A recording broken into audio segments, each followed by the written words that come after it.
I am Joe Pernesti. I'm with City of Elyria, Ohio Fire, Northern Ohio in Lorain County. I've been on, I started my 32nd year in the beginning of July this year. And I do some writing for fire engineering on a couple UL advisory boards. And basically just love sharing all my mistakes and past events and my experience. Tonight, we're going to look at, and Jordan kind of mentioned it. He said, you know, we got two of these buildings, but all around him in their department is these type threes. And everybody listening, and everybody watching this, I should say, and listening, you are going to, your department will be, it'll make or break it when you have your downtown fire. And I have this slide on here, and I have that chief whose face is blacked out. You can have a house fire. We all have house fires, our bread and butter house fire.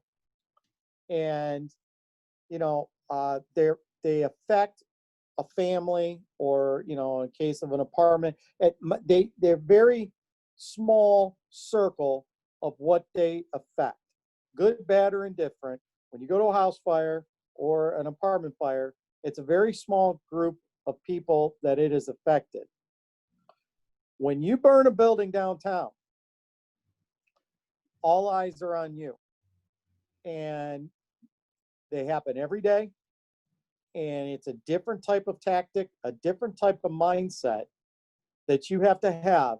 Because again, when you have a fire in your main street or in your downtown and you burn a block down, you may forgive burning out the florist in the middle of your downtown. But if you lose your florist, the shoe store next door, the mom and pop hardware store next to that, the bar next to that, a lot of that is tactics. And then the town, all eyes are on you. The town wants to know why. There's a good example. The heart of downtown Grafton went up in flames Monday morning, leaving many paralyzed in disbelief. Can't stop watching it. It's very sad. One fire destroyed two buildings village officials say were at least 140 years old. One neighbor described hearing an explosion that ultimately displaced an estimated half a dozen families. 8:45, I left to take my other son to school, and I was only gone for like 9 minutes because it's right down the street, and I came back and the entire place was caught on fire next door. Village officials say the fire started at a former restaurant, then quickly spread to the town favorite, Lou's Pizza. This was a fire that we responded to in mutual aid in a village or that is southeast of us called Grafton, Ohio. Grafton has a population now. There's two prisons in Grafton and two big prisons, so I guess they kind of throw the inmates in as the population. But bottom line is, it's a small town. It's a one-street town, Main Street, and they lost two buildings there, and it totally disrupted the entire town. Now, I'm not getting into, you know, again, you learn from events, but if the first engine arrived with only 2 or 3 people, and it ended up spreading to an apartment building next door. The building on the Delta exposure was sprinklered in the basement area. But the bottom line was this was devastating to the town, and that's what's going to happen here. I like to call this Main Street optics. What do you see? We're going to go over some common things that are missed because we go to bread and butter fires, residential dwellings, day in and day out. So what is a type 3? Basically, we call it ordinary construction. It's a lumber yard within 4 brick walls. We'll talk a little bit about how to identify what is truly type 3 and what might be wood frame type 5 with just a brick facade. But this is your main street, your downtown building. The exterior walls are non-combustible or limited combustible, and in interior walls, everything else is wood. and the floors are wood, the rafters are wood, and fires in these buildings. The biggest thing, if you don't remember anything else tonight, I want you to always think about being able to forecast ahead of the fire. It is paramount that you think where the fire will be in 5 minutes, 10 minutes, 15 minutes, because that's where cities fail, fire chiefs fail, command officers fail, and that's when we start burning down blocks of these buildings. Once again, I have this in every slide presentation I do. 3 books that you need to have. Brannigan's Building Construction for the Fire Service, the 6th edition is now out. Collapse of Burning Buildings by Vinnie Dunn, and The Firefighter's Battle Space by Vinnie Dunn. 3 excellent books that everyone watching this needs to have. Brannigan's Building Construction, this 6th edition, I may have mentioned this in my previous webinar with you guys, but if you didn't see that one, you're new to this one. The 6th edition is broken down by sections. You get yourself some sticky notes and you find out what you have in your town from this book, and you just put those sticky notes in those sections and you read those sections. If you don't have type 4 heavy timber, then don't read it in Brannigan's Building Construction. Focus on what you have, but this book breaks it down so you can easily go back and back and back and review and read. So these 3 books are a must, and they're a must if you want to understand the type 3 ordinary constructed building. Perfect example here. This is a cutout in my town of a building they were tearing down in my downtown. This is a perfect example of the bricks. We'll talk a little bit more about how they are laid out, but this is just I thought was a good picture of what we would call the width. That is the rows of bricks that make up these buildings. Big thing to remember. We are looking at buildings that are 100, 130, 120 years old. They are, and we joke, but it's true. The only thing that's holding up these buildings is gravity. You know, these buildings are 100 years old, but their wood is very substantial because of the lumber that was utilized in these buildings. If you are from a town that protects, and you know, if you're tuned in and you don't have any type 3, hey, great. And like we talked earlier, but you would respond mutual aid to those kind. But if you protect a rich suburb that is nothing but type 2 buildings, you protect cheap throwaway crap buildings. And that's just the way it is. These buildings that we're going into, so my point is that in a type 2 or a wood frame building, type 5 with trusses and modern furnished materials, they're going to collapse. Your fire ground commanders and firefighters and officers, you pretty much go into that mindset that if we can't lick this thing in the first couple minutes and it's a one-line fire, if it gets beyond that, we're backing out, we're throwing big streams, and the thing collapses. These older buildings give you time before they start to moan and groan and collapse. We'll definitely talk about that in safety, but these are the buildings, because of that growth, new growth and old growth, that keeps us inside, the old growth, I should say. Here you see 2018, this is a piece of lumber from 2018. It's made in a petri dish. It's not in a tree that has been sitting in a forest or milled that's 100, 120 years old. So its strength is going to be tremendous compared to new growth. You have to understand that. You have to understand the skeletons that you're going into. It will allow you to work. It will allow you to lay lines and fight fire, what we all want to do. These fires, you know, if you get in on these are the ones that you all dream of multiple mass or cylinders. You're working hard, smoke. It's what we all signed up for. But if you don't do it correctly and it gets away from you, then that's, like I said, you got trouble. We're going to focus on the red circle. If you look at this timeline, you know, if you got into the fire service in the 2000s.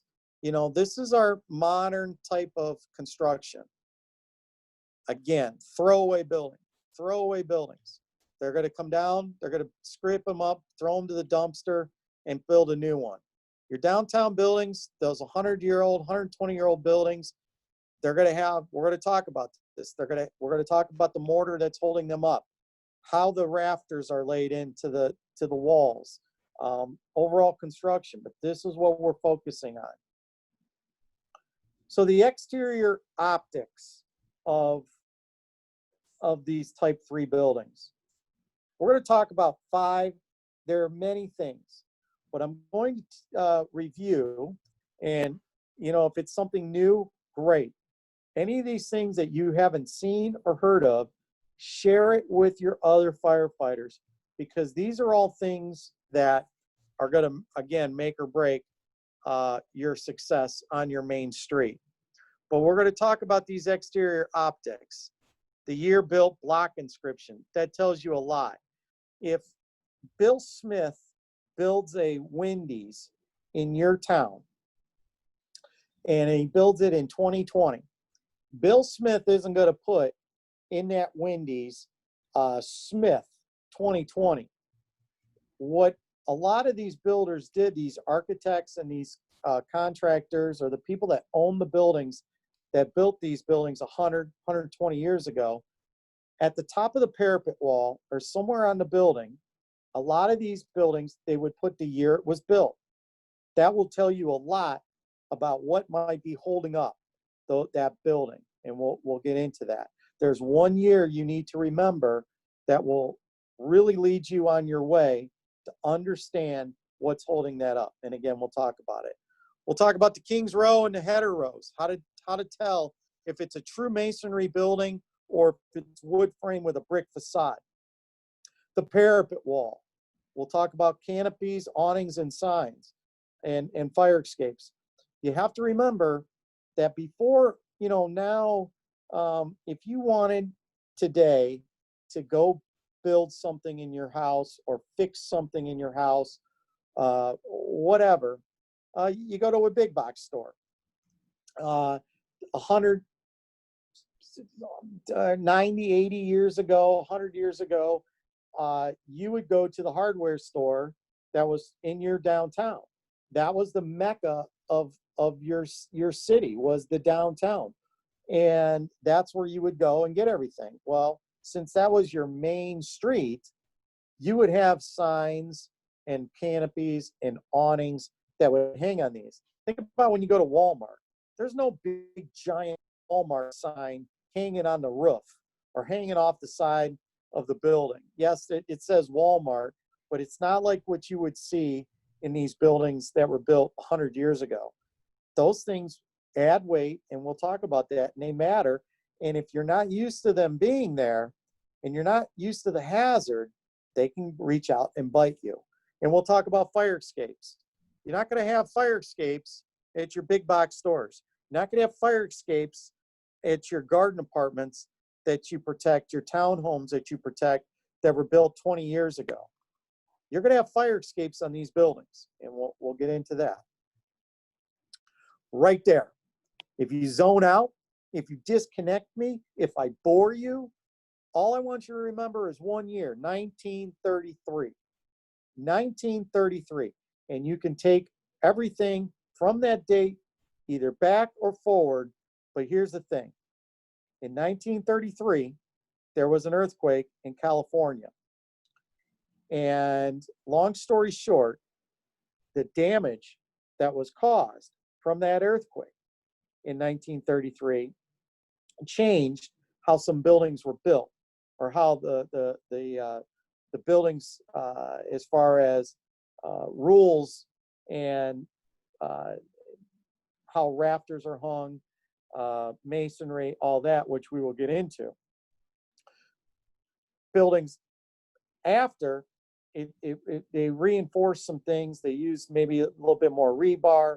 We'll talk about that as we move forward in the next slides. But 1933. So again, here in my downtown, this person built this building, and he built it in 1906. very simply, I just know now this building was built in 1906. I know because it's previous to 33, what is possibly holding this building up, and in turn, the hazards that those construction materials will have when there's a fire. 1933. If the years aren't on your buildings downtown or on these buildings, it's very simple. You can figure out when they were built and go from there. The biggest one of the changes, when the earthquake occurred, the bonding material in the bricks and the mortar, again, we're talking a type 3 building. So when they would lay the course of bricks and they would utilize the mortar, they used sand lime mortar prior to that earthquake. And one of the things with sand lime was over time, the water, wind, rain, the elements, it's just not as strong a bonding adhesive as the Portland cement. So this earthquake went through in 33 and it did all this damage. Well, one of the things they found was, the cement holding the masonry was the mortar wasn't good enough. So out of that, they came away with a little bit better cement, a bonding agent for the mortar. Here's a good example of a building in my town that we threw an aerial up, threw a bucket up, and this building was built in the late 1800s.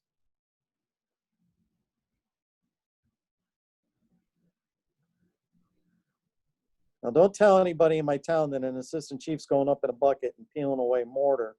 But what do you think if I can do that with my hand, what your streams will do? And so, again, 1933, that's the key.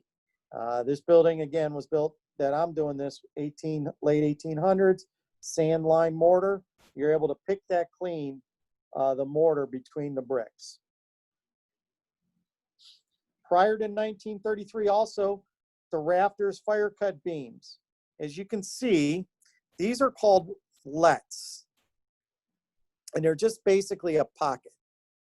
So when he built these buildings, they would put the rafters on an angle in these. And fire cut beams are designed to release the building inward in the event of a fire. So fire cut beams were designed to allow if you were to have a fire, that the building, as you think of the A, B, C, and D, that if you had a fire with these fire cut beams, the bearing walls for most of your downtown type buildings are going to be Bravo and Delta. And these fire cut beams allowed, prior to 33, that when they would have a conflagration or a fire, that these fire cut beams would release and everything would go inward, collapse inward. So it saved the walls. So then basically all they had to do was scrape up the innards and rebuild. And they still had the 4 walls. And so, if a building's built before 33, those fire cut beams aren't going away. Again, this was a building that was taken down in my downtown earlier this year. And we got in there and we were able to look at some of the lets and the fire cut beams as they were taking it apart. But it just shows you, again, to understand the anatomy of these buildings. Now, I'm not saying that you can predict totally how a building will collapse. That's not what I'm saying. That's not what this is about at all. But you'll have a good idea based on the year it went up. You'll have some idea on how it could collapse, and just something to think about. The Kings Row or Header Row. So I challenge you, when you get a new firefighter, some of you watching this may already know this, that's great. But I challenge you, and I challenge you to leave your department better than what you found it. When you have a new firefighter, this 21-year-old kid, it's a firefighter, just comes on a job, or if you're a young member of the department watching this, I applaud you, but you're trying to learn. Firefighters just don't come on your job and know everything. you have to take them to these buildings and explain and tell them what exactly, is this a true brick masonry building, or is this a wood frame building with a brick facade? And you can identify these quickly by the King's row or what's called the header row. So when you look at a building, you'll notice that maybe every 6 or 7 rows of brick, you'll see a course turned. And what that does is, in this cutaway, it's turned and it brings the mortar together. It brings the rows or the widths of the bricks together. Remember, these buildings were not built with any kind of rebar. Prior to 1933, there wasn't much rebar used to add that support of the brick. You know, they're not using this type of brick to build an O'Reilly's Auto Parts store in your town. They're using block, and they're using probably some rebar and those things. A concrete masonry unit or block, CMU. But they didn't have that then. So in order to get the building's walls to adhere, they would have to turn. So when you see a row turned, that's a very good indication that it's a true type 3 and it's ordinary construction. And you're not going to have a wood wall behind this with just a single row of brick. Just something to think about. Now, some people say, well, in my town, they're building a building and they're making a header. Okay, great. If you're watching them build a building in 2020 and you see that, it's fake, okay? It's fake. But if you go to your downtown to a group of buildings built 100, 120 years ago and you see that, that ain't fake. That it's an unreinforced masonry wall, and it's tied in like that, and it's true type 3. Here's another one in my downtown. There's no header course. So what basically this was this building was built in the late 1870s, I believe, 1880s, and it was just a wood frame building. And they just threw up some brick. Well, okay, so why is that important? Well, if it collapses, we may have just like a curtain fall collapse, type of curtain wall collapse where it's like you cut a curtain and it just kind of falls to the ground. Again, we can't predict how a wall will come down totally, but you should have a good idea. So if you don't have any courses turned, it's a brick facade over a wood frame building. Plus, as things freeze and thaw here over the year, as things freeze and thaw, these will expand out, and you can have problems that way too. Not only in these type of buildings, but also in your true type 3, especially up in our area. My town has a street that is totally blocked off, an alley, because the bricks are falling, not because I went up in an aerial and pulled the mortar off, but the bricks are falling into the alley from a almost 200-year-old, well, I shouldn't say 200, 1890 building that the bricks are starting to fall off. We'll talk here. Keep this in mind. Here's something that I'll talk to you about more, but here's the other thing. I hope all of you are watching me not sweating your butts off. And that's because you are in air conditioning. When these buildings were built, there's no air conditioning, okay? There was no real HVAC. Everything was convected heat from boilers, no HVAC. If you look at a fluorescent light in your fire station or in your house or wherever, fluorescent lighting really didn't come into play until after World War II. So all they had was incandescent light, normal light bulb. When they built these buildings, they needed as much light and as much air as they possibly could. And so they made these windows and these ceilings up to 12 feet. So you had all this room between floors. That is why when you were in fire school, they always said, well, a good way to judge a commercial building is, 12 feet per story or whatever.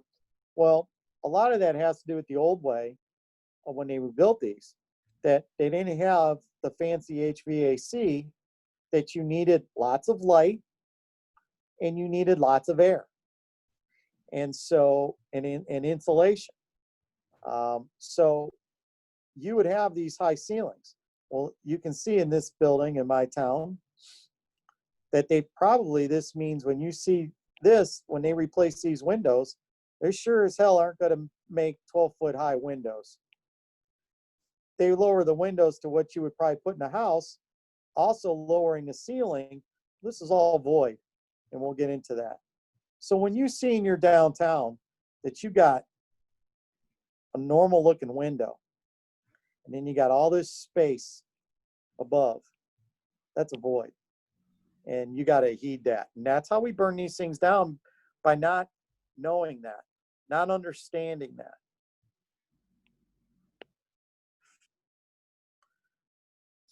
Another good telltale sign of these types of buildings is what's called the lintel. You got a window here,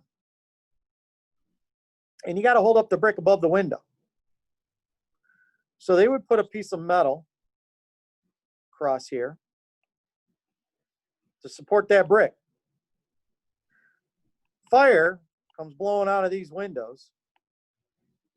It's heating up that metal. And we all know that that metal is going to turn and twist and elongate. There's nothing else holding up these bricks above. So when you have heavy fire conditions blowing out a window in these buildings for a long period of time, always remember that you probably have a metal lintel above that, again, is going to twist and turn and could bring down those bricks there. Just something else to think about in your downtown. The parapet wall. What is it hiding? Here's another thing about the parapet wall. Prior to 1933, before that earthquake, you could build a parapet as high as you wanted. It didn't matter. It's a good example. This building was built in my downtown late 1800s, and this parapet wall, it's kind of hard to see, it's ginormous. It goes as high, you can make it as high as you want it. After 33, there was some parameters put on the height of the wall. So if you have real high parapet walls, you could pretty much guess that that's a pre-1933 building. Another thing that comes with these is that if they don't put any kind of coating, wainscoting or coverage to protect these bricks, wind, rain, freezing temperatures, freezing thawing periods, they're gonna, there's nothing protecting these bricks. If they don't do that parapet wall, so this was a good example that I had taken one of my firemen up on one of my downtown buildings. And here you have this protected. That's great. But where it's not protected, he's able to pull that brick right on out of that parapet. So I encourage you, if you are a part-time department or even a paid department, one of the biggest things that I absolutely dread, I hate, is, okay, it's check day. It's check day on our aerial. So what do? You put the damn thing on the front ramp, it goes up in the air, goes back down in the cradle, you back it in, and you're done. You got to stop doing that. Utilize your aerial and check day to go out and look at your buildings. Go out on a Saturday or Sunday. You know, my downtown is a ghost town, okay? I got most of these buildings in my downtown, a lot of them are vacant or being rehabbed. So on a, during the week, we can probably get away with putting our aerial up, and we do. But if you don't do that, maybe ask your chief on the weekends, or if you're a part-time department on a drill night or drill weekend, to get up and take a look at your downtown buildings. And you get two things: spotting practice of your apparatus, and you get to look at things like your parapet walls and what's behind them. Here, well, we all know what that is. And if you don't, I'll tell you, it's called a bowstring truss. This is an auto body shop in my downtown. And that parapet wall, which would be on the D side, here's the C side, again, is hiding this.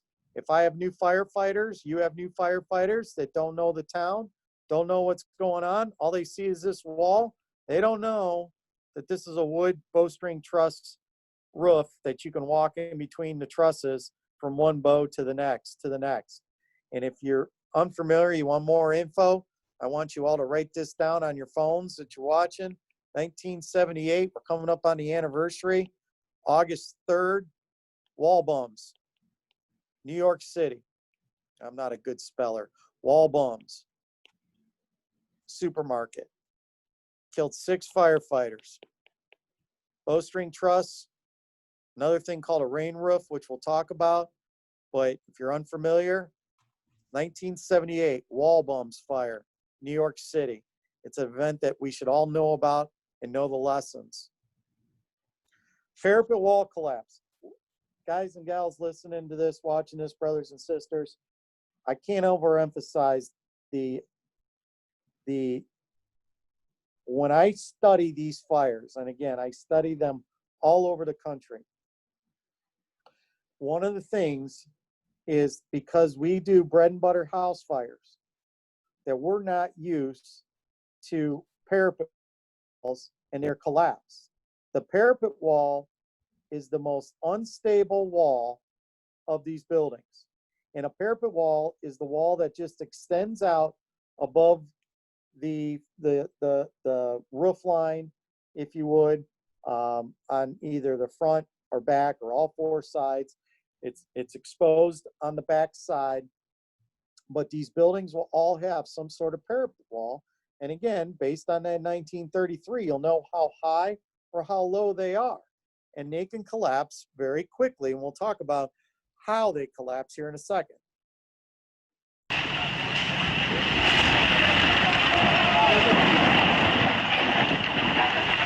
If you're underneath that, you're gonna get hurt. Most parapets, just like that lintel above a window, you're gonna have an I-beam. It's going to support the parapet. We all know when that metal heats, it expands. If you have heavy fire conditions, this is going to heat up and expand, and it's going to bring down the parapet wall. Plus, again, if this backside is unprotected, there's no wainscoting, no covering, no protective covering, and you just have masonry brick, over time, freezing and thawing, this is going to expand. If it's built before 1933, you're going to have that sand lime mortar, and this will be the first thing that's coming down on top of your head.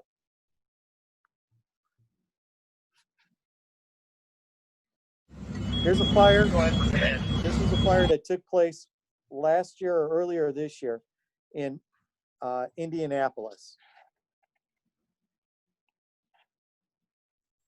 Do you need the water pressure bump? 1 story.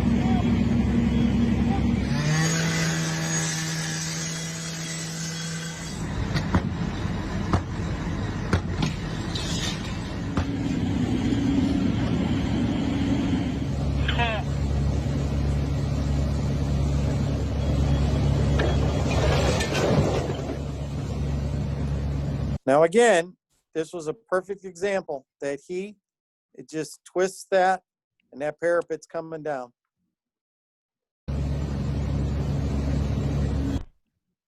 See if I can get that in slow motion.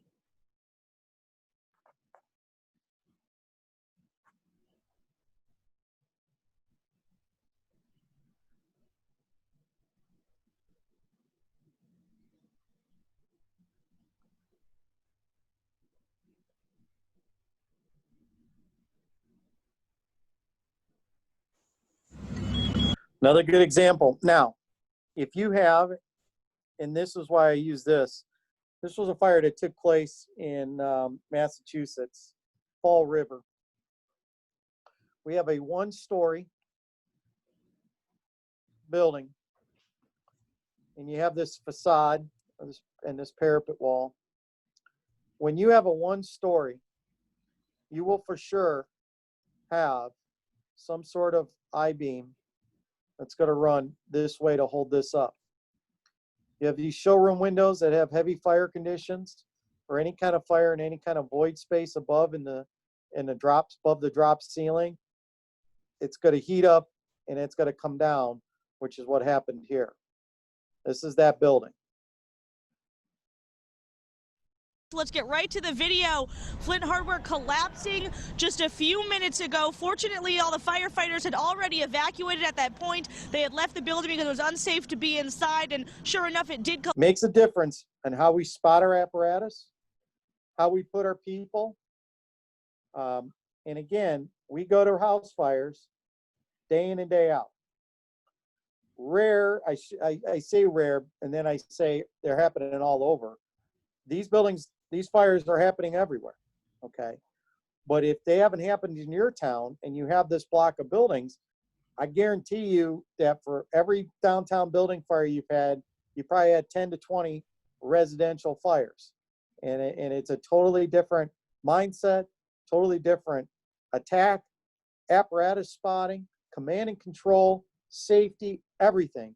And if you try to bring those kind of thoughts to the downtown building, you're going to probably lose the block or you could get people killed. Let's get right. Canopies, awnings, and signs. Again, these buildings were very elaborate, okay? In my downtown, we had a Sears, all right? Well, that sign, you're not going to find that on your Walmart. Basically, they're just into the wall a little bit here with some metal, and it heats up, it's going to pull right on out. This is a downtown building. This sign actually went to some museum in my downtown because it was so elaborate. But that's a lot of weight. If you have a canopy or a movie theater, this canopy here is going to fill with water. So if you're throwing streams and lots of water, that thing's just going to fill up. That's just one big opening to fill up. That it'll just come right on down. You're not going to find these, again, on the modern building. So you have to understand their hazards when you look at your type 3 ordinary constructed buildings. This is in downtown Cleveland, Ohio. A lot of downtowns want to try to revitalize their buildings like downtown Cleveland did. So we got some cool signs up here, and then somebody thought it's really cool to string some lights. Okay, well, what's that going to do for your aerial? All right, what do you think? You know, I don't know. We have these over one block in my downtown, and they told us that if you just put the aerial up in the air, these will snap away, and they're like Christmas lights. Okay, all right, that's fine. But what do you think, you know, how's that going to handle your spotting, your apparatus spotting if they're everywhere?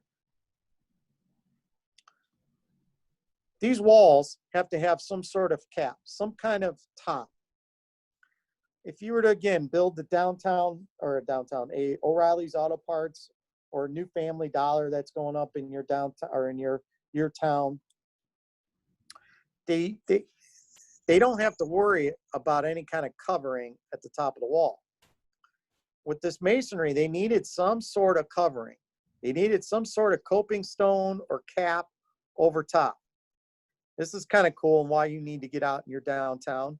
This person who built this building in my downtown put the year it was built up here on this coping stone.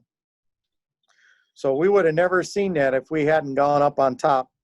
We'll talk about a little bit more on recon. But anyway, there's nothing holding these on but gravity. There's nothing holding this on but gravity. That's just a cap. You start throwing some water, those are blowing off. You could probably go up on here and pull these off. More hazards. Cornices. That is nothing but hollow wood in a lot of buildings. They're very elaborate, but all it is one more area for fire travel. How do you know? Well, you got to get up and look at them.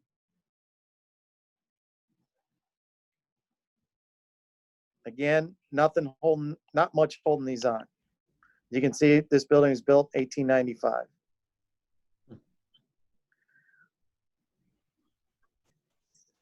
Another shot of one of my buildings. You can see the deterioration.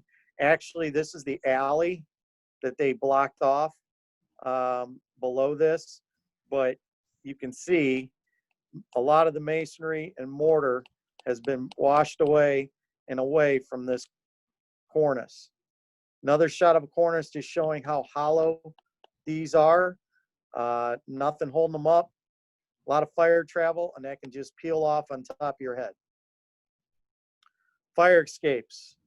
The people living in this, in my town, wish this was cannabis and not ivy. But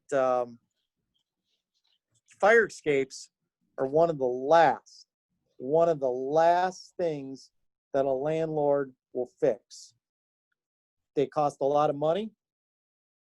State of Ohio and probably most states, if you can't take the fire escape off. If you take a fire escape off, you got to put one on. So these are expensive, and they're one of the last things that a landlord will fix. Well, you need to get out and look at these, because if they're not fixing them, are you going to trust your people on them?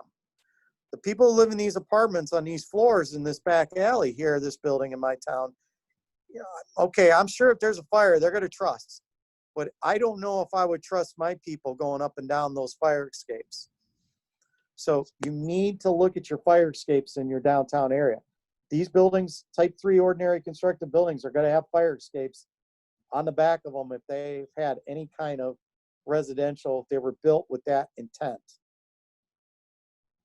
A good example of a failure of one. This picture won a, I don't know if it's a Pulitzer or whatever in the photography world of newspapers. But in 1975, you can see this firefighter, they put the aerial up. He has mom, and mom has the child. This collapsed, and he was able to grab onto the aerial, but the mother passed away, and the child survived because she fell on top of her mother. But just a tragedy, but a good example of fire escapes and their failure. All right, we're going to go inside now. What do you have above? Do you have a bar? Do you have single room occupancies? The fire, if anybody here is from Lima Fire, the fire that you had in your downtown month or so ago or whatever, I understand that there was some homeless or worried about homeless people living in there. I want to talk about that fire a little bit later, but what do you have? I got some single room occupancies, junk, collection of just stuff, a bar. What do you have in your downtown buildings now? I guarantee you when these were built for, again, your hardware stores, your florist shops, everything. And over time, you know, it wasn't made when it was built to be maybe a florist on the first floor with maybe a dentist or lawyer's offices above. Well, now it's a dollar store full of plastics on the first floor, and the second and third floors are vacant. You have to identify what you have. You have to get into these buildings yearly. You're going to be able to stretch more than one line here. This is, in my town, a wig store. And this is going from the A to the C down a narrow corridor. Forget it. What do you have in your main street? The hierarchy. You have to understand, if you're a paramedic watching this, you have to understand, I use this analogy all the time. If somebody goes up to a person with a 45 and pulls the trigger, to the head, there isn't much that you're going to be able to do for that person. You have to understand when your building is shot in the head. And Alan Bernasini said that many moons ago, or a chief that has since passed away of Phoenix, Arizona. But you have to understand when the building's shot in the head. To understand that, you have to understand how these buildings are supported. You could have a column, girders, the joists rest on the girders, and then the floor. The worst thing you can do is to lose a column. You lose a column, everything else is coming down. So a hole in the floor isn't going to be that bad. You lose a column, everything else, that's the worst thing you could do. You're cutting the legs out from underneath that building. So you have to understand when you go through these, take a look at the columns. Are they protected? What makes them up? Those kind of things mean a lot when there's a fire. He explains it pretty well here. Hello, my name is Paul Dansbach, and welcome to Fire Engineering's Training Minutes. In this session of Training Minutes, we're going to talk about collapse resistiveness of certain floor systems. We're also going to talk about structural hierarchy. Understanding structural hierarchy will help us identify which structural components are more important than others. In terms of structural hierarchy, building columns are some of the most important structural components of the building. This column runs vertically. It runs from the footing or foundation. It runs up. It supports, in this case, a steel beam. The steel beam, in turn, runs horizontally and supports the floor joists on the top of the steel beam. Back to our column. If our column were to fail, it would result in the loss of support to the beam. The beam may also fail, dropping the floor joists which are supported by the beam, resulting in a large area of collapse.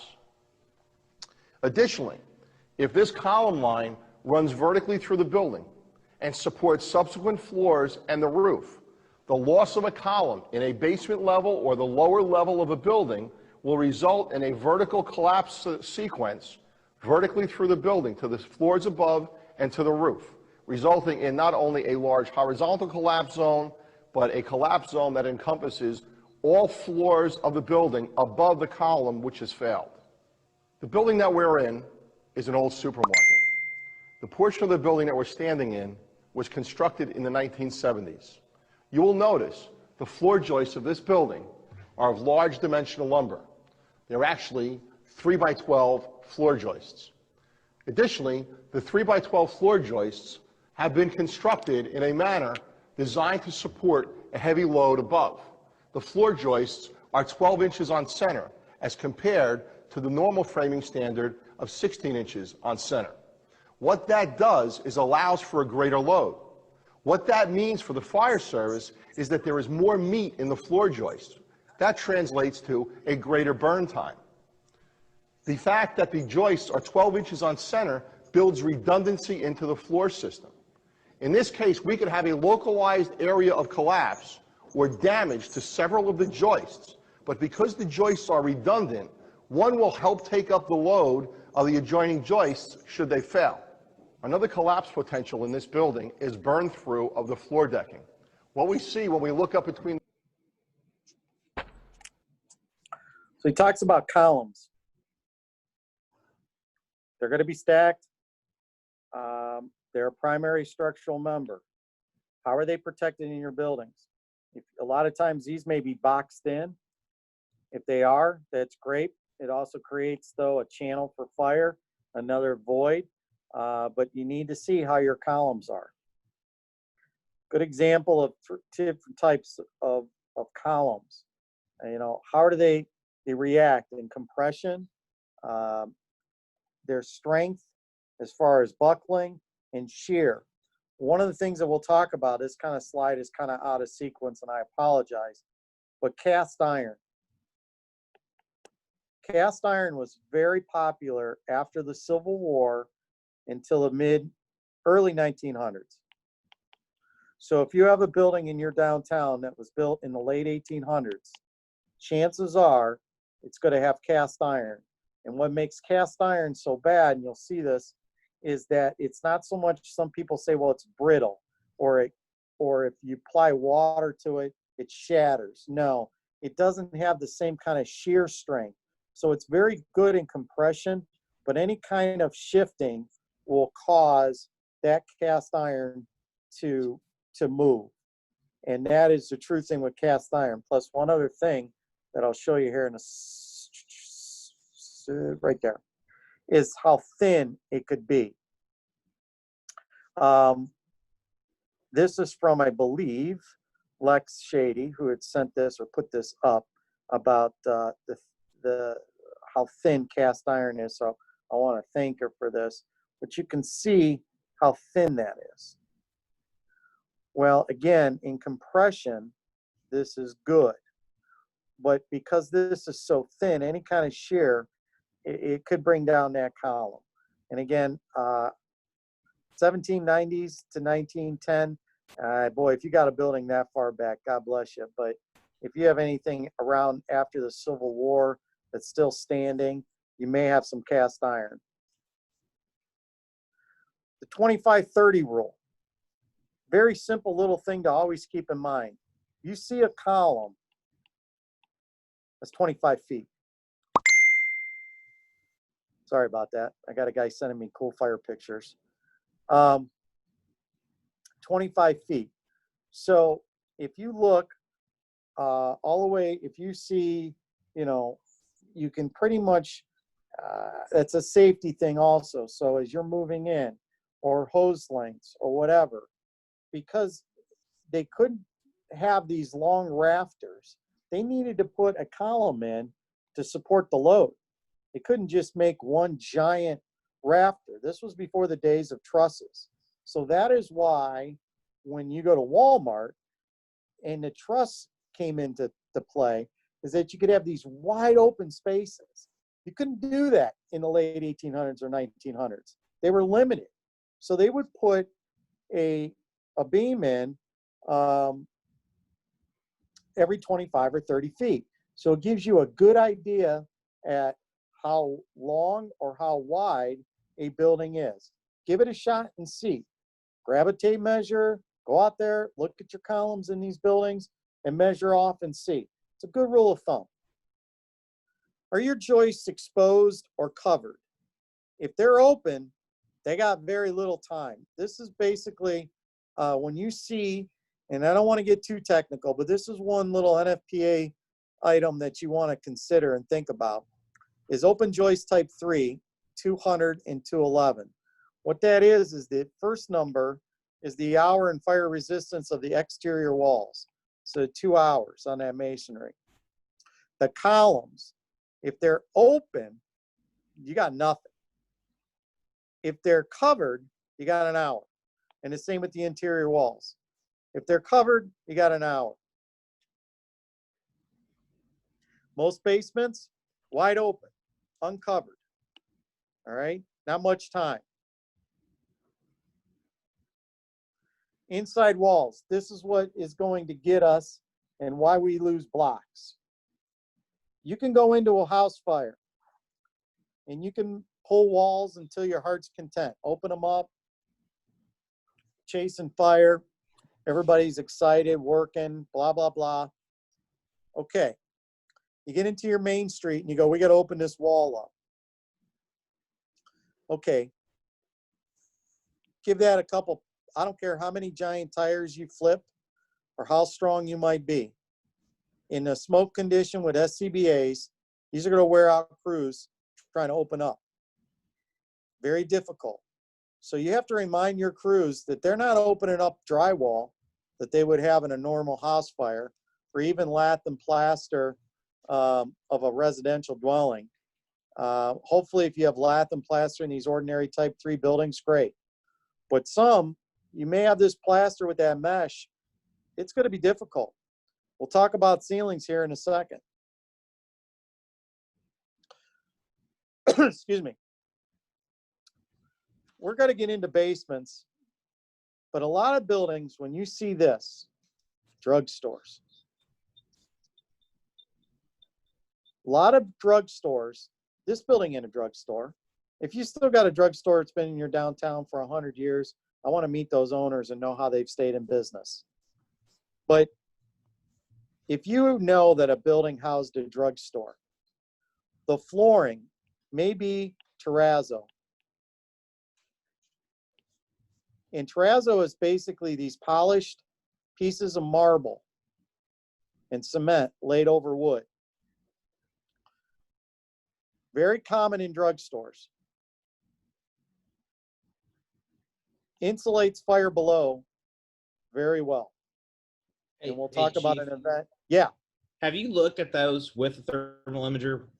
Just Yeah, solely you're not at going to be the roof? able to. Forget it. Is there a reflection? No, I don't believe there's a reflection, Okay. but you will not see anything. Mm-hmm. Zero. So if you have a drugstore, and I'm not just, drugstore, churches, but that should raise a flag. Drugstores were very prominent on main streets many moons ago. The flooring hasn't really gone anywhere. So just check that out. Yeah, well, now we have all kinds of products, things that really this building was not meant to house. And so you have to look in your interiors on what you have, what kind of products you have. Ceilings and voids, and we'll talk a little bit more as we move through about the modern fire environment in these. Ceilings and voids. Excellent picture of a building that they were taken down. Shouldn't say excellent, but I was able to get my phone down in there to show a void. This is what bites us on Main Street.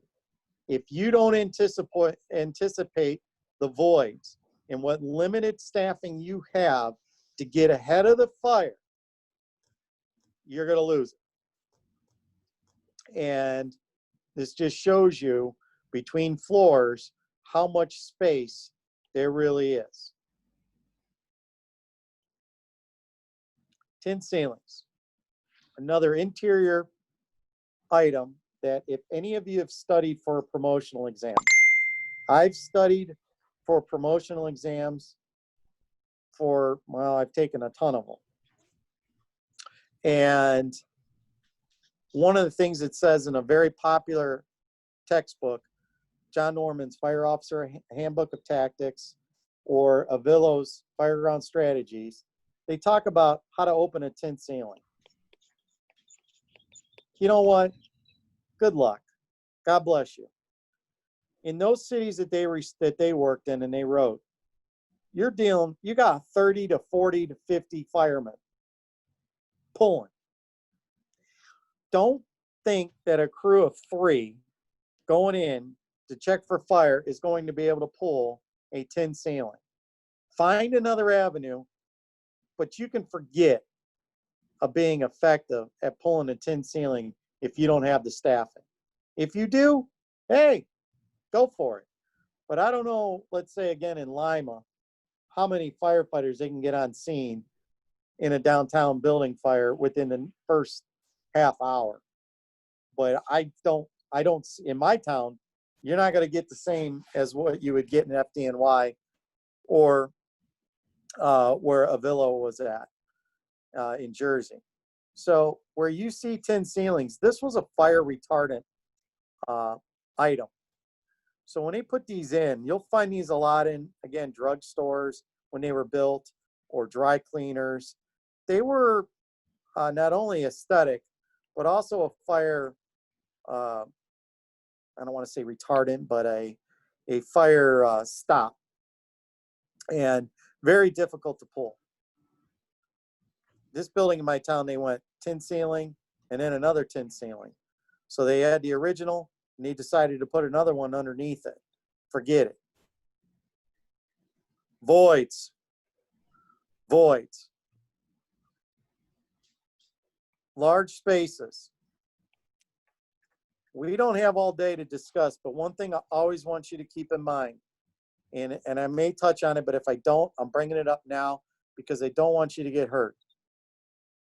Always think before you pull. And here's why. These spaces are huge, or can be. You can have a lot of carbon monoxide and smoke and heat building up. You start moving tiles without hose lines, it could go boom. Always think before you start pulling. Yes, you have ticks and you might be able to see, but be very gentle. Think before you start moving, because you could have one hell of a rapid fire buildup. Good example of a void again. If you see any kind of material or furnishings that are covered, a window like this, that's a void. This is all void in my downtown. That fire can travel. If you know it, you might be able to stop it and know how to get ahead of it. Smell of smoke.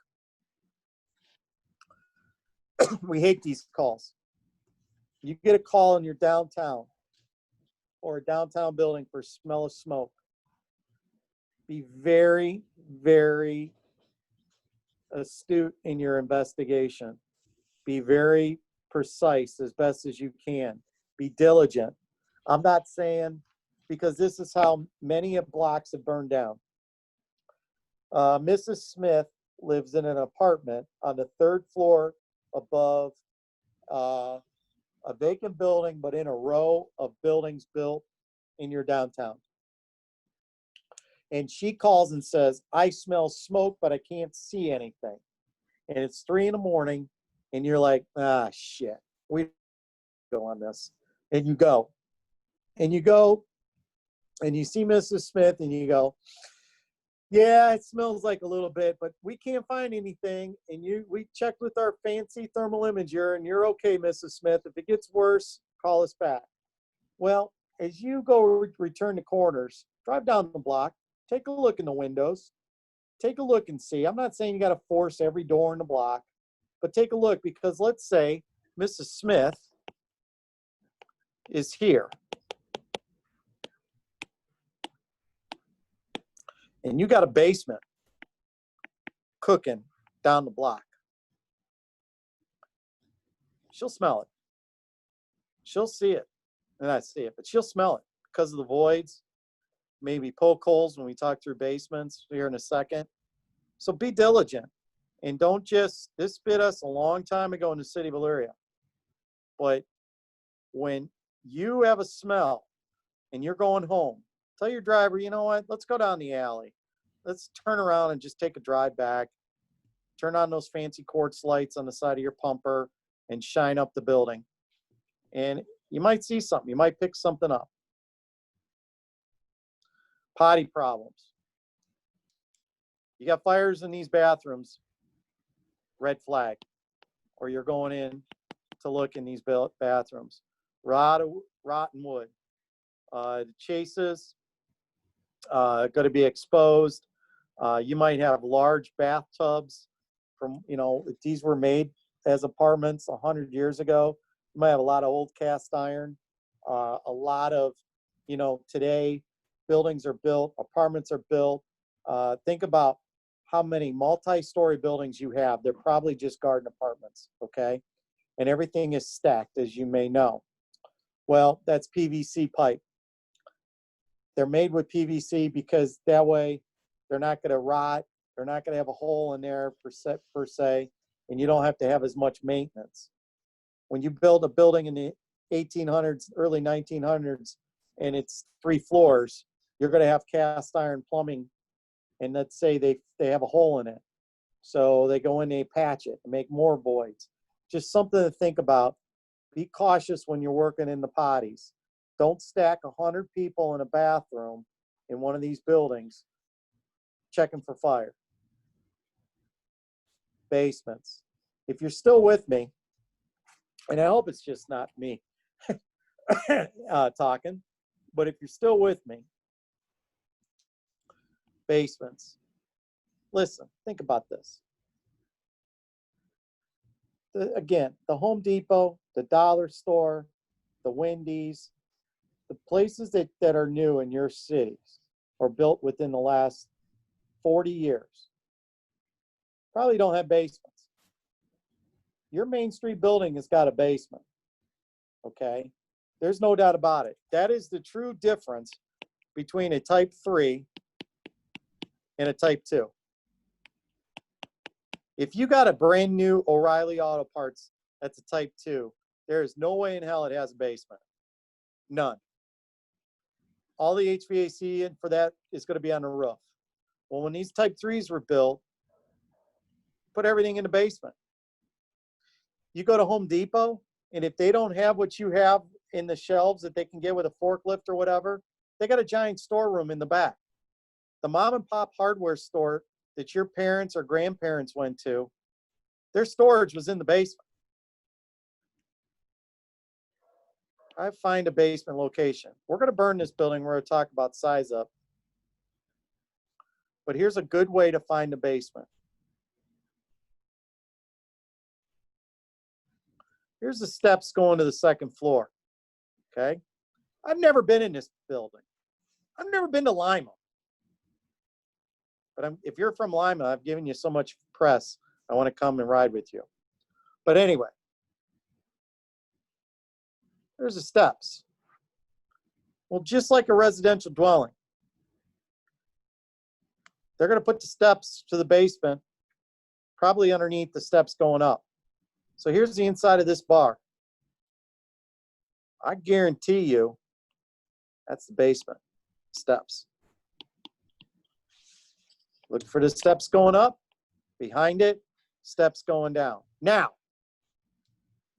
there's a caveat to that in your main street, and I challenge you to find it. A lot of these main street buildings would have 2 entrances to the basement. May have 2 entrances to the basement. If you have an alley off the back of your main street on the seaside,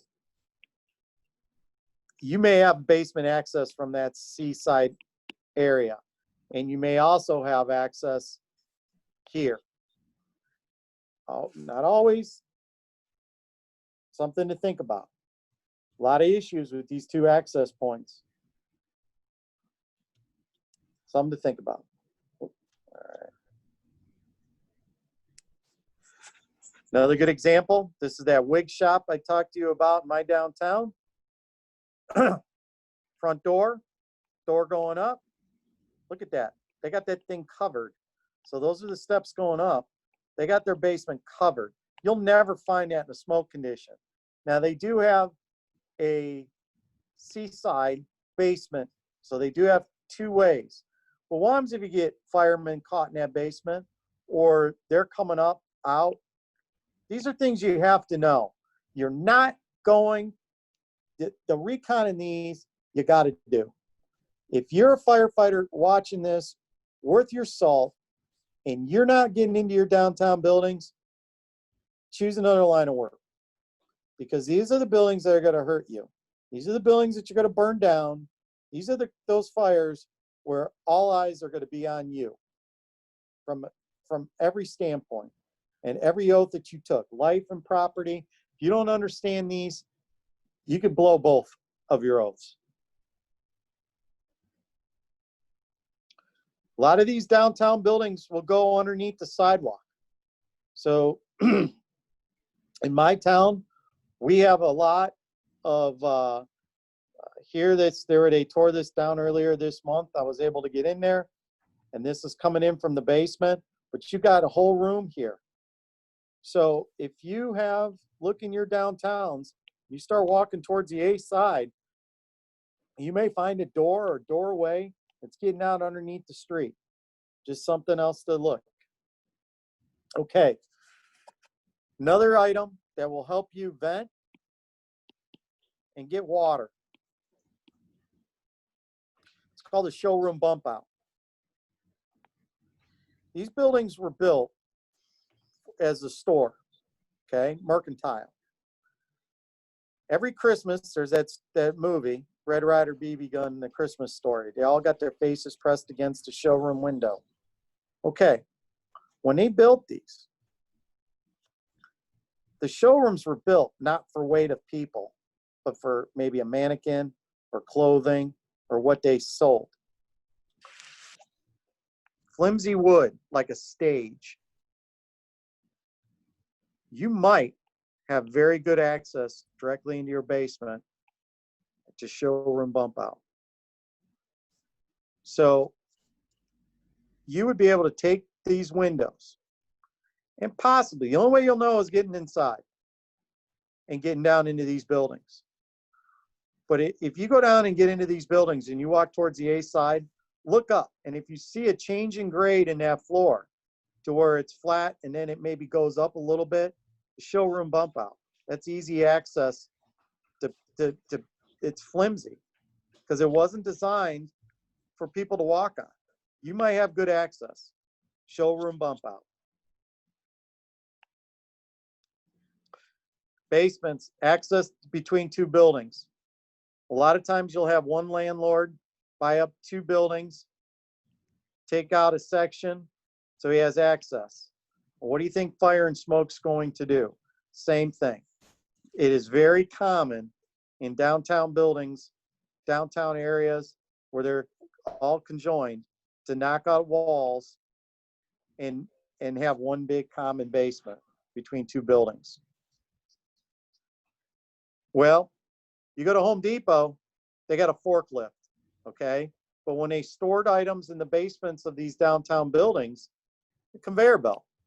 Well, if you're not aware that they're there, in a smoke-filled condition, this is taking up half your space. Not only that, it's a safety issue going down, but you're not moving that, and you're not going to get a lot of people up and down, egress issues. You're not going to see that in your modern buildings. Man, I don't care if you don't listen to a damn thing I'm saying either. I want you all to do yourself and the fire service a favor and study what took place on October 17th, 1966. Before 9/11, this was the largest loss of life in the New York City Fire Department. Was in a basement fire in an ordinary type 3 building. You say, well, that was 1966. Many of us that are tuned in tonight weren't even alive, okay? But the lessons here still hold true, and we'll touch on a few of those. He's going to talk about this a little bit here. On October 17, 1966, the New York City Fire Department responded to a report of a fire at 7 East 22nd Street in Manhattan. The fire resulted in the deaths of 12 firefighters, the largest number in a single incident up to that time. The 12 men died as a result of a collapse of the first floor into an advanced cellar fire. This infamous event is simply known as the 23rd Street Fire. I often wonder, what if those orders were reversed? If Riley said 33, get in there, and 18 engine, go to exposure 2. My name is Vincent Dunn. I was in the New York City Fire Service for 42 years. I was in 33 engine the night of the 23rd Street collapse. We were first due on the second alarm. At the time, there was heavy fire coming out from underneath the stoop of this brownstone. And Rescue 1 was trying to advance a hose line down there, and they were not making any headway. Chief Goebbels told me to take my men and report around to Chief Riley on 23rd Street. He said, we think these buildings are connected. I reported to Chief Riley. He said, stand fast, 33 engine. While we're there waiting for orders, a fire patrolman, an elderly fire patrolman comes out. And he reports to Riley, and he says, Chief, we got smoke coming up around the baseboards in the back of the drugstore. So Riley turns to 18 engine and says, Lieutenant, get a hose line in the drugstore. He tells me, 33 engine, you get a line into exposure 2. So I remember looking in the drugstore. The light was lit. It was a very light wisp of smoke. And I knew there was heavy fire on 22nd Street. So I was eager to get closer to the fire. And I remember saying to one of the firefighters, there's no fire here. Let's get around to where the fire was. We went around, we stretched a 2.5-inch line. I was working with Chief White, and he's telling us, 33, get this line up to the second floor. There's a bathroom window we can take out and hit the fire. And I remember looking out that window. We didn't open it yet. We're waiting for water. And I think I heard a whoosh. I think I saw a flash outside the window. It was not a clear window. And then we got a call to get out of the building. And I'm reassigned around to 23rd Street. Now, I don't know anybody is missing, but I do remember being in that store with a hose line. Smoke was there. And I do remember parts of that terrazzo floor in the exposed store dropping down, like, you know, chunks of it going down like an earthquake. It reminded me of an earthquake. And you look down there and you see water is 2 feet below the floor, so it's 8 feet of water.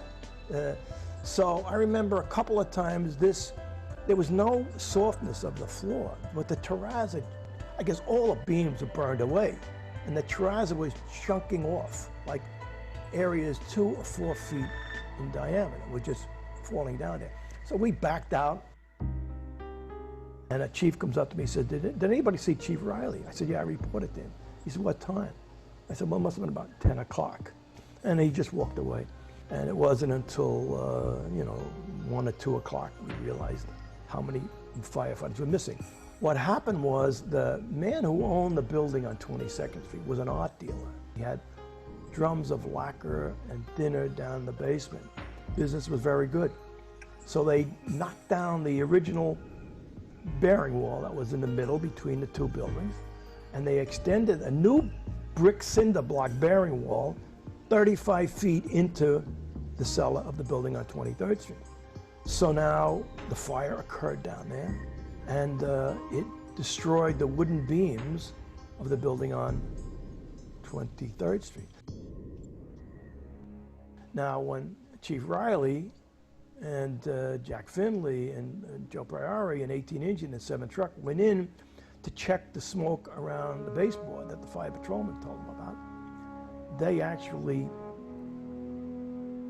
went in past the new dividing cinder block wall and were now standing on a terrazzo floor that was directly over the basement of the building on 22nd Street, and it suddenly collapsed. Terrazzo is polished marble chips set in the floor. So you had 5 inches of concrete, and what the 5 inches of concrete and terrazzo floor did, it concealed the weakness of the floor, and it insulated the heat of that fire. So they could not sense the heat of the fire through the 5 inches of concrete. They could not sense the weakness of the burned away wooden floor beams. And when I saw the terrazzo floor collapse, which is very unusual, it was a chunk of floor, it just goes into the basement, crushed those drums of varnish and lacquer, and created a flammable gas ball of fire that roared out through the Wonder Drugstore.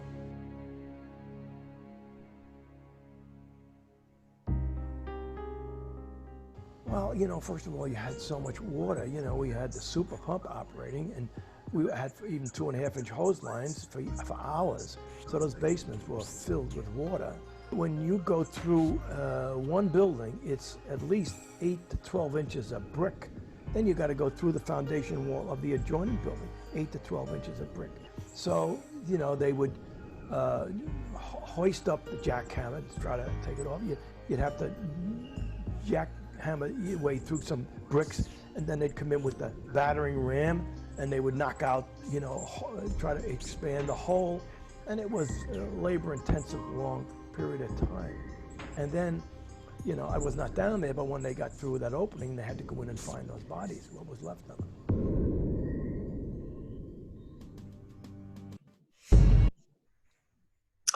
All right, we're going to move from basements. One more thing about basements that I want to talk to you about real quick. That's a safety item. Regardless, when you go to a basement fire in a residential dwelling, and again, it's all about construction and everything, but one thing in a commercial building, even on a smell of smoke or anything, anytime you send people down into the basement, leave somebody at the top of the steps. Leave somebody at the top of the steps. One of the things that Vinny Dunn talks about in his story of You know, the 23rd Street fire really saved so many firefighters' lives because it's what led Vinnie Dunn, that gentleman you started talking, to write all his books and to write all his magazine articles and to be the icon that he is. It drove him because they just did not understand how they could lose so many firemen.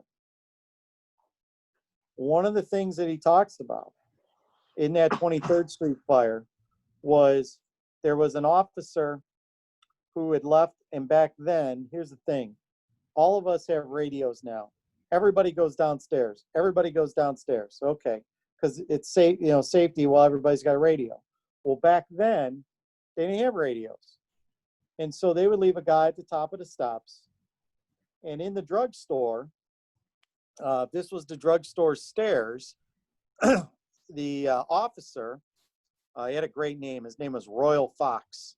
He left a member at the top of the steps. When the back of the drugstore started to collapse, he started yelling for the crew to get out, get out, get out, get out. They would have lost, there was an engine and a ladder down there. They had about 12 people. If he wouldn't have yelled for them, and if he wouldn't have stayed at the top of the stairs, they would have been trapped and wouldn't have been able to get out. They barely got out, but they got out. That lesson of over 54 years ago still stands true today. You go in a commercial basement, even on a smell of smoke, leave somebody at the top of the steps. I learned it from this event, and I will always leave somebody at the top of the steps, or now that I'm a chief, I will say, make sure you keep somebody at the top of the steps, especially in a commercial building. Cocklofts. This space, it's going to be a lot larger than an attic, okay? And in these type 3 buildings, they were made for a lot of the insulation, to insulate the building. This was before pink insulation and all that. They needed a place for the heat to go and to build up and then dissipate. But these cocklofts can be very, very large. Plus another thing, if you see here, you will see in this cockloft in my downtown here, obviously they built this building first, but you see that these are on an angle. The roof slopes on an angle. This is the A side, this is the C side, and this goes on an angle. For water runoff, well, why is that important? Here's another little key to think about. A fire in the rear is always going to be worse off than a fire in the front, because a fire in the rear has got a lot more cockloft space to get air and to move. So if you have a fire in the rear and it's extending up, that's a bad thing. Whereas if it's in the front, it doesn't have as much room, okay? But it's got all this room and air because of the slope. So always think of that. Just something else to think about. Vents. Another building in my downtown. Cocklofts will have these vents. Excellent, excellent places to get streams in. Excellent. Main Street roofs, shafts and atriums. Remember what I said earlier, incandescent lighting was all they had. No fluorescent lights. These buildings were all attached. So they needed to get light into the building. A lot of times you'll have a shaft above a stairway because the people needed to be able to see walking up and down the stairs, and then also against the wall of an adjacent building. All right. We don't have a lot of time to go into this, but this was a mutual aid fire in the town of Lorain, next door to me in Lorain County. And they had heavy smoke condition. The fire, this was a 3-story ordinary constructed building, empty, second floor, empty, third floor. And the first floor was a flop house. And they had like individual little rooms and then a common area. Fire started in this common area. This is the A side door. But this you think, well, fire's already through the roof. No, the shaft in the atrium was doing what it was supposed to do, because you don't see any problems here and here. That fire was going right up. What this fire taught me is always get a roof report. Now, I'm a fan of roof reports on any kind of commercial building, even on a type 2. Yes, I know they'll collapse, but I have an aerial with a bucket on it. And I can get recon, I can get an officer in that bucket and give me a shot of that roof. Tell me what's going on. These downtown buildings, these roofs are substantial. Now, if you want to get in by somebody in a bucket to look, great. But you can get people on this roof to give you a roof report. Is the fire coming through the roof, or is it coming out shafts like it's supposed to? Get a roof report. Tar cake, anyone? Just like your roofs. You put a new roof on your house every 30 years, okay? These buildings are 100, let's say it's 120 years old. All right, so if they do like they're supposed to, you're gonna have 4 layers of tar. Can your saw get through that effectively? These are the roofs that you may have to vent to succeed, okay? Now, we don't vent too many roofs, okay? This isn't, Ohio isn't like, big cities like Cleveland or Toledo. I'm sure they got the staffing to get up there and open roofs. We don't open too many residential roofs in my town. We just don't have the staffing. But a commercial roof, this is when things go south for departments like ours that are smaller. You need to get crews up on the roof, not only for recon, but to possibly open and vent that roof. 2 saws are going to be a must. Can they do it with that tar cake? You're going to have that cake. Well, you need 2 saws. All right, these are going to bind up. We had the ability to practice on a vacant one day, and these are going to bind up. So if you're called mutual aid to another city and they say, get up there and cut a hole in the roof, bring 2 saws. Most aerials today, most truck companies, or even if you don't have a truck company, a lot of fire departments carry 2 and you don't forget about a chainsaw. If you're, no. If you have 2 K12 cutoff saws on your rig, and many keep one for forcible entry and one with a carbide, for wood cutting, make sure you have extra carbides and you can change that blade on that forcible entry and bring both saws to the roof. Are you trained well enough to be able to change the blades quickly to where you have 2 good K12s on the roof? You're going to run into problems.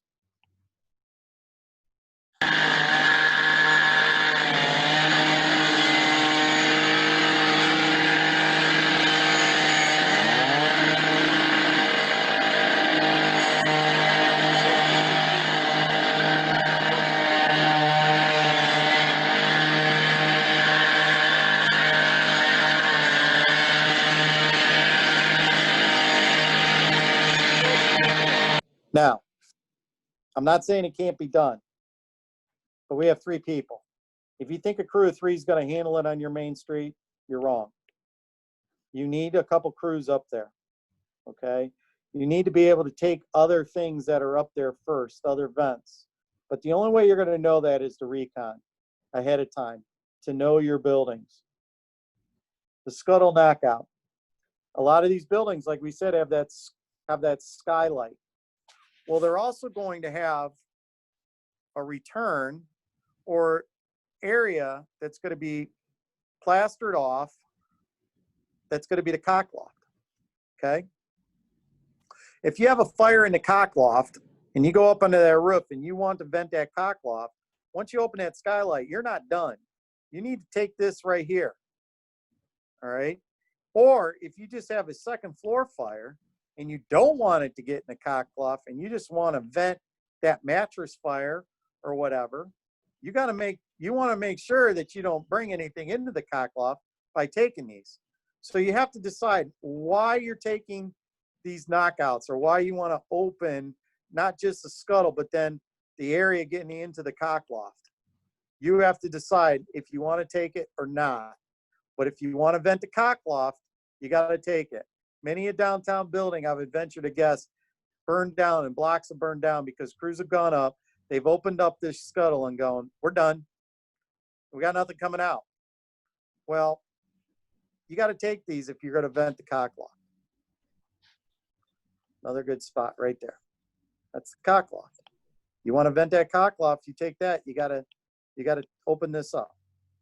A lot of young firefighters don't know that. Rain roofs, very common. The only way you're going to know is when they're putting them on. These are how big they can be. This is the original bowstring, and then they put a truss roof over top. I add this because renovations, anytime you see a dumpster in your downtown, stop. Stop, stop, stop. If you have a chief or a boss, and I can speak freely, and I'm going to, if you have a chief or a boss, or you are a chief and a boss and you're watching this, and you're going, oh, I don't want you guys going into these stores and bothering these because I don't get a call from the mayor. Bullshit. You go into these stores or these buildings and you say, hi, I'm from the fire department. We're not here inspecting. We just want to walk through. And walk through these buildings. All right? Or when you see renovations going on, stop. It's our own laziness and complacency that hurt us. And you have to, in these buildings, understand the renovations. The 23rd Street collapse is a perfect example. Wall bumps. New York City lost 6 firemen, and that was 12 years after the 23rd Street. Renovations. Size up in command. We're going to talk a little bit.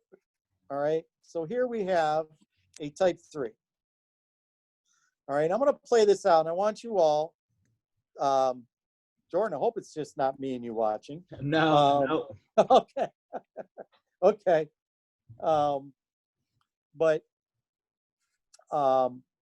When we're going to play this, and I want you to look at all the things and try to size this up, and then I'll talk about it rather than, going through everybody. But I'm going to play this, and this is in downtown Lima.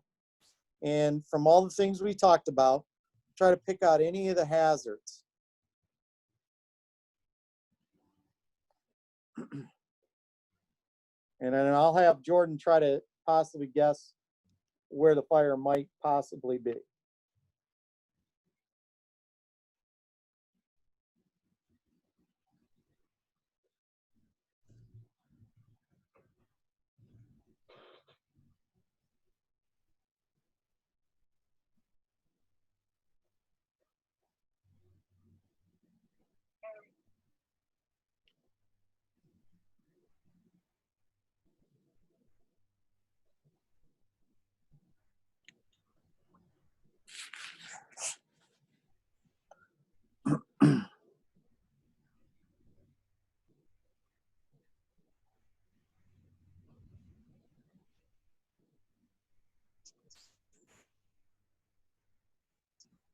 All right, so there's the B. We'll go back to the A here in a second. All right. What were some of the hazards that you see here as we're sizing up this building? Okay, so some of the things here, okay, we got this sign, sure, all right. But our windows are all boarded up. That's a hazard that we got to alleviate. Could we have people living up there? Jordan told me about this building and some of the issues. I guess this is a bar upstairs anyway.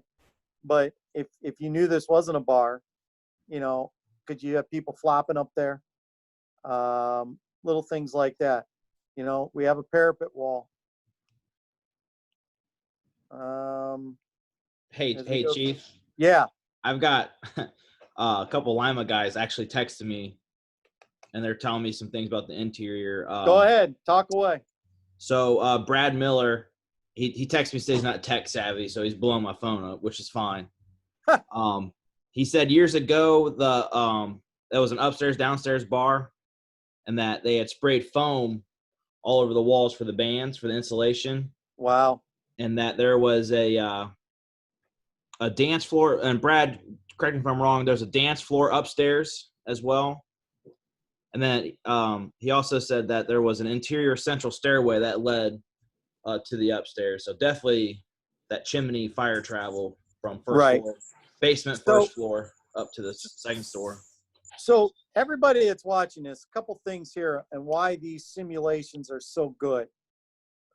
Now here, this is cool because I'm sitting in my basement in Elyria, Ohio, and I'm playing this, and guys in Lima and all over, wherever they're from in your area, we're all learning. And they're talking about this building. This is what this does, size ups and simulation exercises do. It gets people talking. Do your buildings. Use your buildings. And here, because if I was a Lima firefighter and I was a brand new guy, I don't think they took that insulation or that foam off of these walls. So let's say 10 years from now, when I'm enjoying my pension and Lima guys are enjoying their pension, and there's a new Lima firefighter, if he didn't know that there was that styrofoam or that cork or whatever the hell it is up there, you know, someday they might go up there searching in a heat smoke condition and it just gets to the right temperature. Maybe they take this window out and it heats up and it lights off and hurts somebody. This is what it's all about. This is what it's all about. And this is what I challenge everybody watching this to do and to use this simulation. We could talk about this simulation all day long, okay? But this is just one example of quickly sizing up a building in your town when you have a fire. You know, you don't have signs like this on your regular, normal type 2 buildings that have been built in the last couple of years. Other things. All right, so you can talk, you know, occupancy and life hazard there. Water supply. Here's another thing with water supply. These are old areas, okay? So let's back up. Occupancy and life hazard, and we're almost done here. So I promise to get everybody out of here. But occupancy and life hazard, the only way you're gonna know is to be able to get in. What is the occupancy of these buildings now? What is the life hazard? Again, Lima Fire, I did a article that will be coming out soon on Firefighter Nation about how well, when we talk about command and control, how well the fire department handled the fire they had recently in their downtown. And we'll get into that here in a second. But occupancy and life hazard, vacant, okay? Well, do you have vagrants in there? Okay, you got to search. Well, you have to know about that building to get up there. Water supply. These are old areas. All right. If you think that you're going to fight a downtown fire with one hydrant that is like maybe 750 GPM, you're nuts. You're going to burn the block down. If you're putting aerials up, here's the other thing. You have a hydrant here. You have a hydrant here. You have a hydrant here. And you have a downtown Main Street fire, and you put an engine here, a mutual aid, tie into that and lay into the ladder here. They're all going to be robbing each other. Do you have a plan? If you have a fire and you're a commander worth your salt, you'll bring water in from other streets that you have in other mains.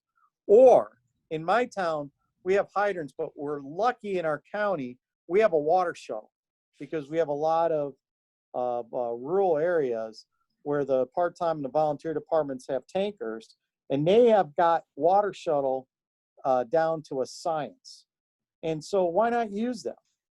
If you're flowing, everybody's got these fancy buckets with twin guns, okay? So let's say you can flow 1,000 gallons out of the fog, and let's say you just keep the top tip on and you can flow, let's say 1,500 gallons per minute, let's say, out of those two twin guns. All right, where the hell are you going to get that water? You're not going to get it from one hydrant. You have to have a plan. All right, ability to get additional command help to the scene. To the scene. We'll talk about that in the next slide. Training. We don't have enough time in the day. But it's all about, use this as a basis to see where you need your training. Building construction and fire spread. Apparatus placement. We didn't even touch on that. But how are you going to spot your apparatus? One quick thing. When we have a residential house fire, where do we always put the aerial or a truck? Right in front of the house, okay? Well, on your main street or any kind of commercial building, you may want to put that 2 buildings down to cut off fire. Or, you know, flanking. A word about flanking, and I'll clear this out. Very important. If you have a building, commercial building, and you're worried, and Lima did a very good job of this, and I touched on it in the article, but if you have any kind of commercial building or a church or any kind of collapse problem or issue, first off, you have to anticipate that when you arrive. So you're not going to put big red that the city spent $1 million on in front, okay? But once you spot that truck, you ain't moving it. When you have commercial buildings, and again, this is training and talking, put it, flank it, corners. If you, or, you know, if you have a vacant lot, you know, we have to think about our collapse zones. We forget about these things because we go to 10 million house fires that don't collapse on our apparatus. You want to study and learn and use an example about collapse and have a training with your people? Kansas City, Missouri, 2015. Research the double LODD. Google that. Kansas City, double LODD 2015. Just put that in. If you can't find it, you email me and I'll send you it. But that had a lot to do with collapse zones, lack thereof set up, and sector officers. But think about it. You got to flank. Use of modern technology, drones. Every police department now has fancy drones. Do you have a drone? Do you have capability to get a drone?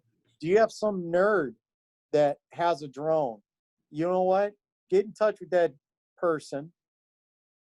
Our police department has 2 drones that are fantastic.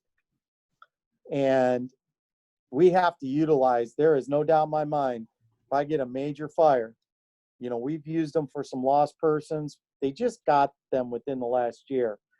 Any kind of drownings in a pond or lake, commercial fires, house fires, even good working house fires. The cops love to play with these things. Have some sort of agreement and find out how you can get them. If they don't have them, find somebody in your community. A lot of media outlets, newspapers have them, whatever. Find somebody with a drone and say, hey, listen, if we have a fire, can we utilize your drone? I'll tell you what, there's nothing, I think that's going to be what every commander in the future is going to end up having, is that, and I'll show you an example of where how that worked here in a little bit. Occupancy and life hazard. Back to that.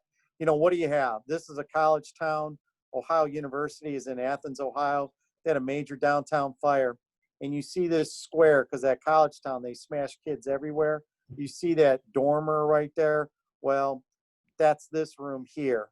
This was a room that they had rented out to college kids or whatever. So you got to figure those things out based on your downtown. One more thing, very important, very, very important on this. Okay. Modern furnishings in a legacy world. What do you have inside? More importantly, do you see this? Go into your downtowns and you will see asbestos ceiling tiles. Okay. Most buildings built in the 50s or prior to the 50s or whatever, when they were renovated in the 50s and 60s, I should say, this tile was the precursor to the drop ceiling you have today. All right. This ceiling tile is just glued up to the underside and it's like gasoline. They don't make this anymore. Okay. But it's there. When you go through your buildings, your downtown buildings, your legacy buildings, this is an apartment building in my town that was built in 1920. We have any kind of fire that comes out of this room.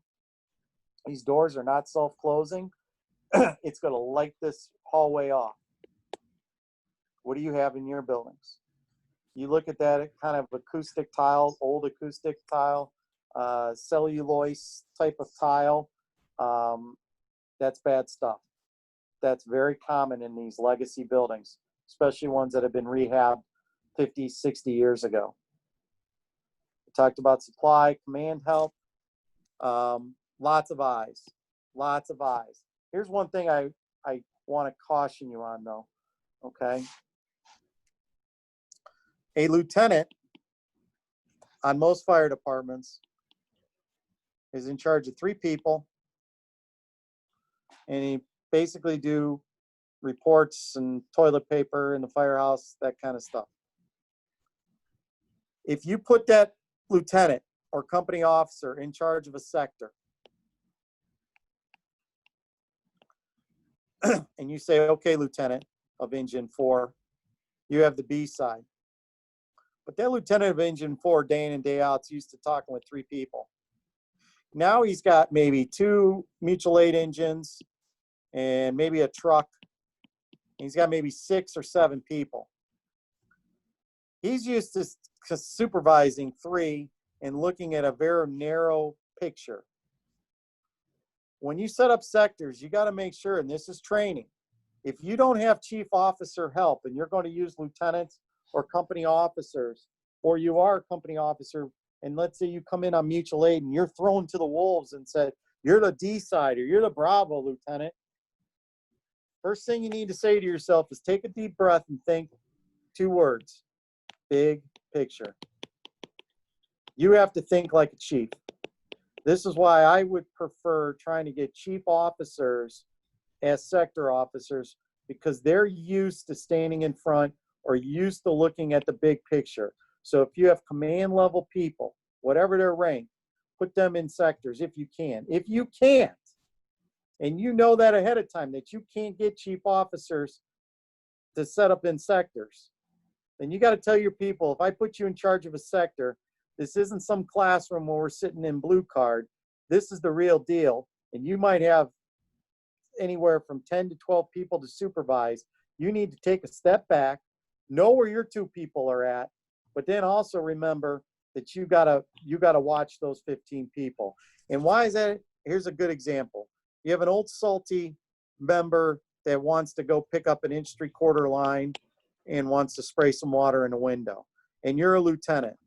And you see this person and you go, hey man, why don't you stop? Or don't do that. Could they listen to you? I hope so. But they might go, who the hell are you? Well, if you see a white hat and you go, hey pal, get off. No, you're just more used to being a jerk. Okay? That's it. And telling people what not to do. If you're going to have company officers in the sector role, they got to learn to be that jerk.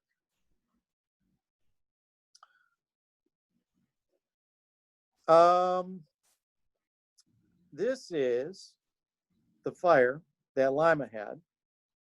And when we talk about collapse zones, I brought this up now. Again, this is part of, again, I don't want to get in too much into this, but here you have this alley right here.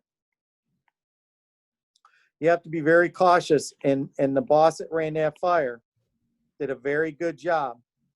Part of the article, I have the audio, and they talk about collapse zones. Again, when was the last time you went to a house fire and command goes, we're going to set up collapse zones? That's a hell of a house fire, okay? We just don't do that.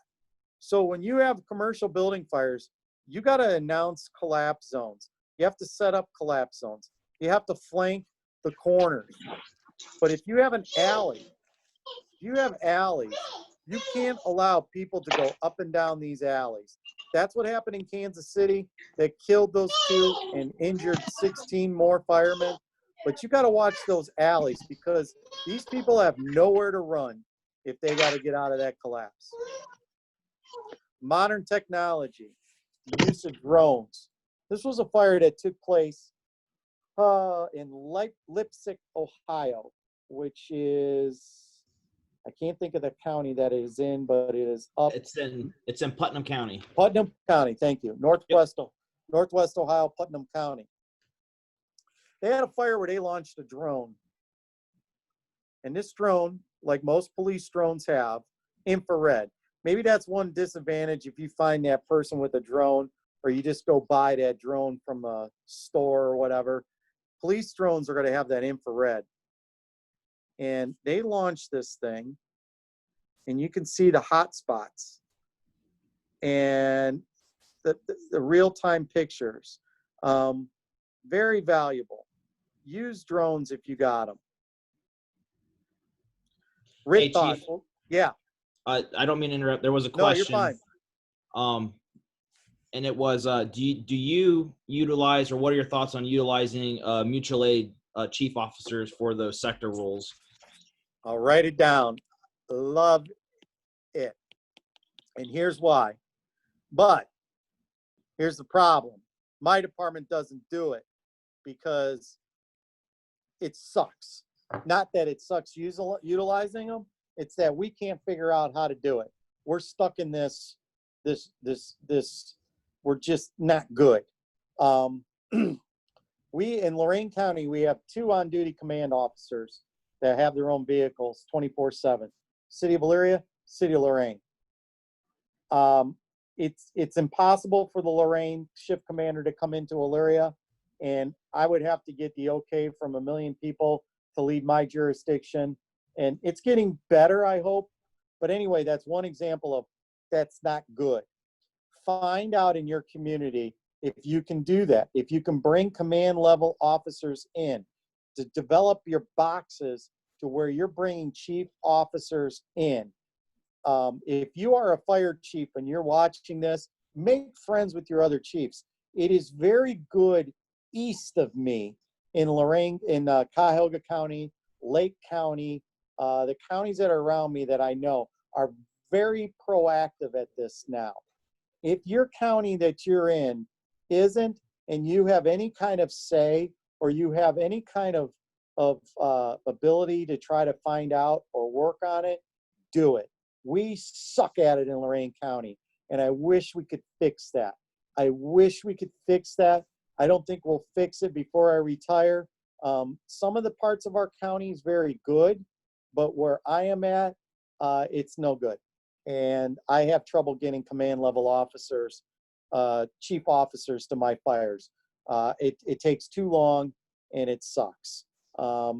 So if you, my advice to you is yes, yes, yes, yes, yes. Find out to do it. Write them in your boxes and do it. We're I'm sorry, you got something else?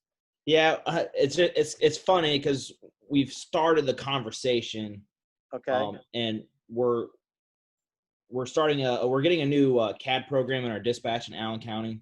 Okay. And we're building the boxes and all that stuff. So our mutual aid is improving, and relationships have improved. So I think, kind of like you said, in a couple of years it might be a thing, but a lot of us are talking, so that's always a positive. That is a positive thing. Yeah, you have to set up sectors. If you're a department that may not be able to, for example, in that fire in Lima, Captain Miller had company officers, I believe, but he announced and said, hey, you're this, you're that, you're this, your sector, your sector, your sector. Okay, that's good. What that fire taught me is, and every fire is a learning one, is that I got to have my people know that if I put them in a sector, what that truly means they need to be in charge of. And that it brought, it's a learning thing. So if you're going to do that, make sure your people that when they are assigned that, they know that responsibility, because again, day in and day out, they're not used to doing that. Finally, and we're almost to the 2-hour mark, and I apologize, and those that are stuck around, I thank you. Main Street RIT thoughts. These are big buildings. Couple things. You're going to need at least two teams. One on the A, one on the C. Okay? And I would have if you have command officers coming in, have a command officer in charge of RIT. You're going to be going in different buildings. Okay. You got to set up big RIT. It's a big RIT operation if you need it. So that might be an alarm in itself. Do you have the personnel? You know, if you're going in these buildings, if you've written off this building, but you got people in this building and that building, you need to have a RIT on this side and on that side. Because what are they going to run around the block? No way.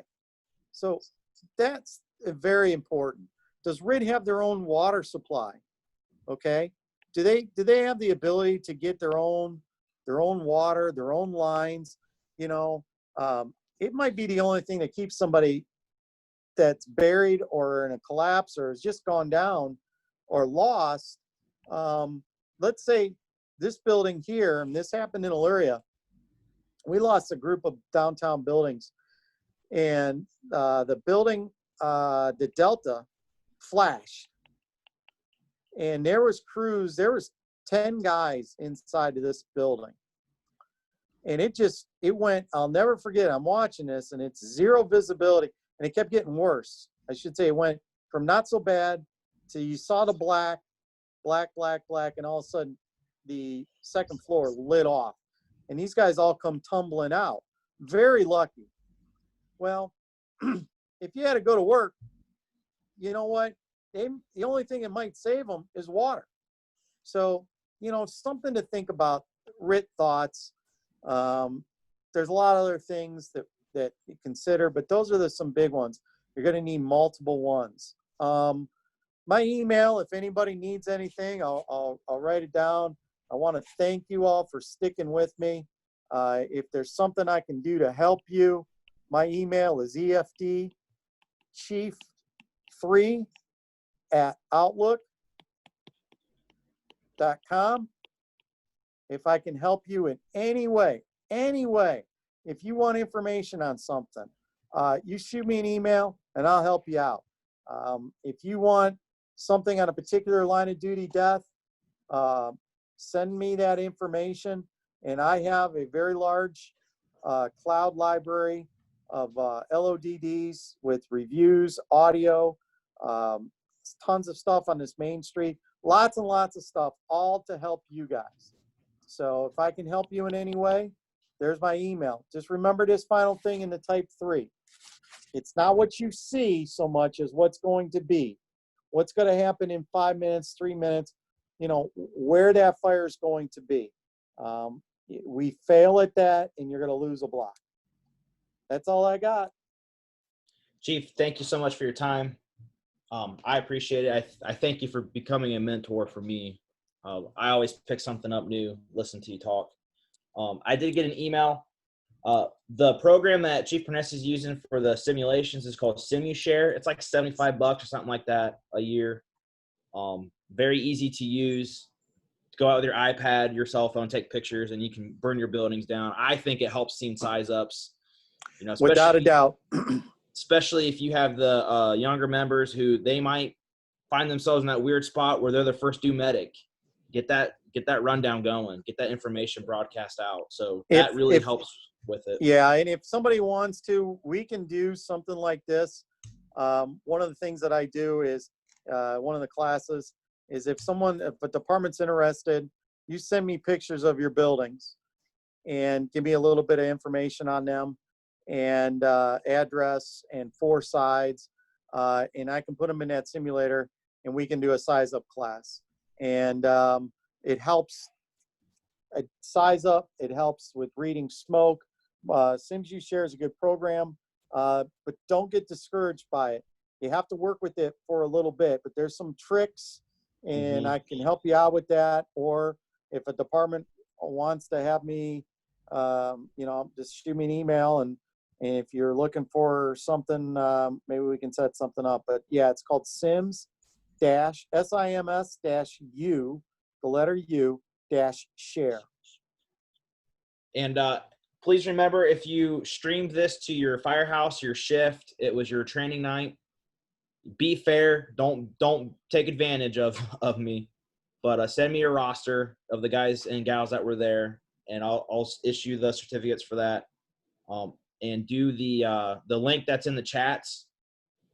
for a course eval. It just helps make these things better for instructors as well. And then Chief, thanks again. I'm gonna get you. I promise I'm gonna get you something to you. Okay. For your time. No problem. It's my pleasure. Been I very enjoy it. busy. No, I appreciate it. If I can help anybody, there's my email. But I Absolutely. appreciate it. Thank you. Yes, you're welcome. Thank you. Have a good night. Yep, you too. Bye-bye. Any questions from anybody else on here? Nope. All right, cool. Well, we're going to end the night. I'll work on those CEs. Give me a couple of days, and I'll get them emailed out to you. If you have any ideas for future webinars or topics, please email them out to me or shoot me a text or whatever, and we'll get something lined up. So thanks again for your night, guys.